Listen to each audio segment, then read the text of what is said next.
Up next, Altana. Please welcome Evan Smith.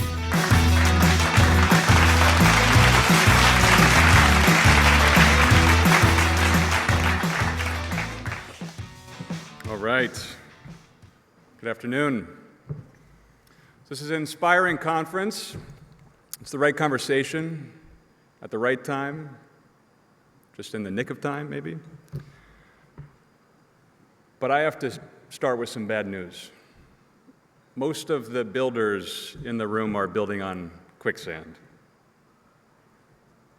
We talk about reindustrializing America, about bringing manufacturing back on shore, but we have to deal with a stark reality, which is that the vast majority of the inputs to what we're talking about building come from overseas, and they will continue to come from overseas. So our most critical industries, the industries that ensure our economic prosperity, our national security, our technological leadership, have this fundamental dependency on overseas manufacturing deep in the value chain. So unless we deal with that fact, and unless we manage these value chain networks, we're building castles in the sand. So let's look at some numbers. Our platform shows that for the defense industry, for the electronics industry, for the automotive industry, the preponderance of all of those inputs coming into the value chains of these goods is from beyond the US border. So why is that a problem? Well, for decades we've been optimizing our supply chain relationships around outsourcing, right? Around driving down the cost and specializing and pushing production abroad. And of course, the side effects and unintended consequences of that outsourcing are why we're all here today, in a sense. But we cannot solve that problem, or those sets of problems, unless we're conceiving of the problem as a value chain. And so I want to point to a few specific issues that really bring this to light. Let's start with security. So our most important industries have this critical dependency on China for a number of products, but I think the most stark issue is around critical minerals and permanent magnets. So all of the autonomy, all of the advanced electronics that we're talking about here today exists with the permission of the Chinese. And so this is not a theoretical issue, right? This is a current crisis that's unfolding. There are assembly lines in Michigan that are shut down because of this dependency, because of the export controls being imposed by the Chinese on critical minerals and permanent magnets. A lot of people here are building in the electronics industry. So there's a tsunami of regulations that are taking place at the border. These are economic security policies, these are trade policies. And what they're doing is they're regulating the entire global value chain of goods. The biggest among these is what's called the Uyghur Forced Labor Prevention Act. So it actually bans the import of goods into the United States for anything that has any upstream content connected to forced labor. And since this went into effect, we've seen billions and billions of dollars worth of goods halted at the border, seized, detained, and the majority of this impact is in the electronics industry. So in other words, the ability to build is fundamentally dependent on your understanding of that upstream global network. A lot of us are building in the defense industry, and there is a problem brewing. So the NDAA, Section 1260H, bans the DoD from procuring from a number of Chinese dual-use entities. Okay, so that's not a problem in and of itself, right? The DoD is not going to go buy from these Chinese companies directly. The problem is that in 2027, this rule extends to all subcontractors and indirect procurement. And our platform shows billions of dollars worth of goods flowing directly from these listed entities directly into our defense primes and our critical military programs. So we're talking about billions and billions of dollars of defense contracts that could vanish based on this dependency. We're here in Detroit in the automotive industry, and the new connected vehicle security mandate bars any goods from having any amount of their upstream content coming from China or Russia, if those auto parts or those automobiles are connected to the internet. Guess what? The vast majority of these auto parts at the Tier 3 and Tier 4 and beyond run straight through China and Russia. So in other words, the picture I'm painting is the supply chains we're all here to rebuild are literally becoming illegal as these regulations unfold. Tariffs are in the news. So the tariffs are a moving target, but the thing we should be certain about is that trade war is here to stay. And the direction of travel on tariffs, I think, is really important. So the talk of the town in Washington is what's called component-based tariffs. And what that means is that the content and the origin of all of those component parts and the goods is actually how they're going to design the tariffs. So there's a tariff, a 232 tariff coming on Chinese semiconductors imminently.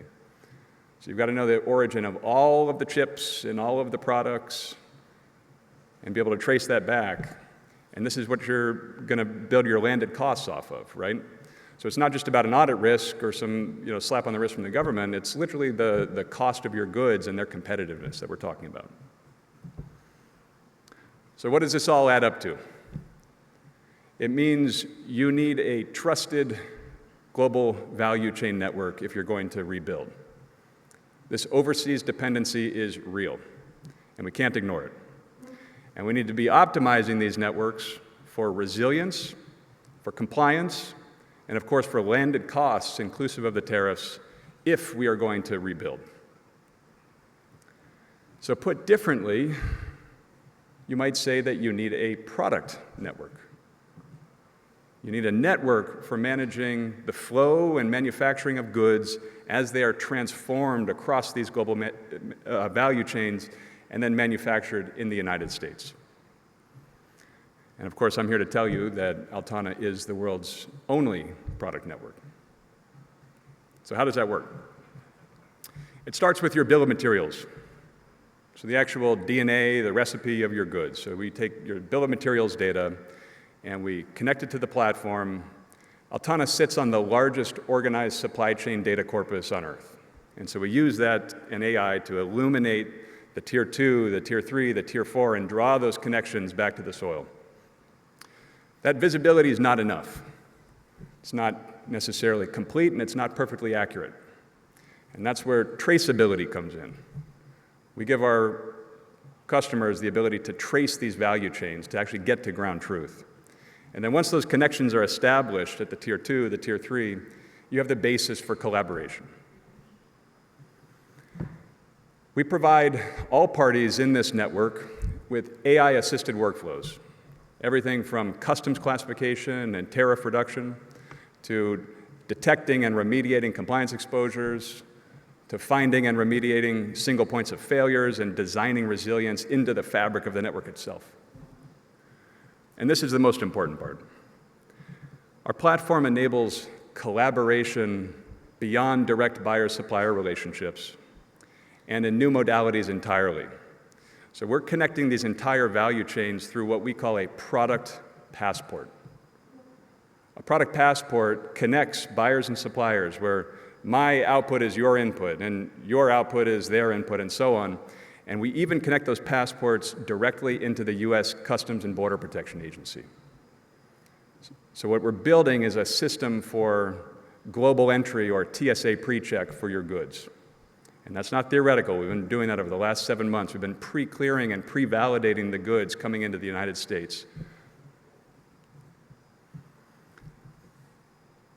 Some of you might have heard of supply chain mapping or supply chain risk management. These are kind of the traditional ways you get at some of these problems. And I'm here to say they don't cut it. So actually, in a couple hours, we're going to hear from the Gartner Magic Quadrant leader in supply chain risk management. And what these tools do is they kind of point you to a potential problem. They say, here's some visibility, here's some risk. They can't get you to ground truth, and they certainly can't get you any solutions. They can't deliver an outcome. So it's kind of like going to the doctor and being told you're probably sick. What do you do about that? So you need a network. To actually solve these problems, you need a network. You need to work across a network to address these challenges. You need a network that connects importers to the customs authority. You need a network that enables buyers and suppliers and their suppliers to work together and respond to these challenges as they inevitably arise. You need a network that connects your data directly into your logistics providers to ensure on-time delivery and then to ensure that your goods clear the borders. And for those of you in the defense space, I contend that we need a network that connects the program executive offices that are buying this equipment directly with the prime and with the subcontractors through the value chain so that there's a trusted value chain network and a common operating picture for building trusted, secure, resilient defense systems. So that's us.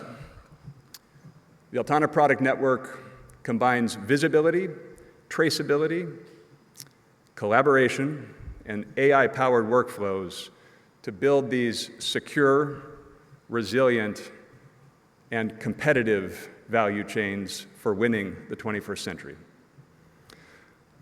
So I want to conclude with an invitation. Altana is working with many of the world's most important brands, manufacturers, logistics providers, and government agencies, and they are bringing their suppliers and their customers and their counterparties onto our network to build trusted global value chains.